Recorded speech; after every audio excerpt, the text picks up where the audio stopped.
Okay, in a further attempt to reduce the amount of sheets needed, I was thinking of doing a project that only had the basic floor plans and some elevations. That's it. Then as far as the framing goes, like this here, how it's all worked out, is actually putting the dimensions right in here and labeling everything right here. This would say LVL, this would be a certain type of cap and so forth. This would say PSL. So the guys in the field would have basic drawings like this, but when they needed to look at all the details, they could take something like the Vectorworks viewer or something that works on an iPad that's equivalent. I'm not really sure what. That's what I need help with.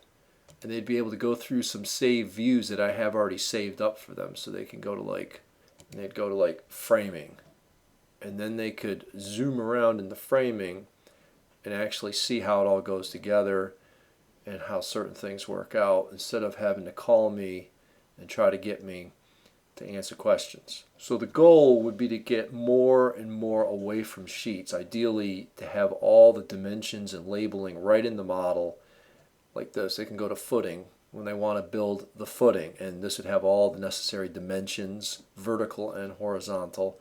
And then they can turn on foundation and say, oh, well, this is how the foundation is, and there'd be this marker here telling what the elevation is here, and this is where the columns go, and there'd be center lines here and stuff, and they would just toggle through each one as it's built. Then they would turn on floor framing.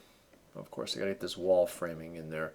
They turn that on, and everything would be labeled and dimensioned. This is really how it needs to work. All this drawing sheet stuff to try to explain how this stuff goes together is just, it's all got to go. No more drawing sheets.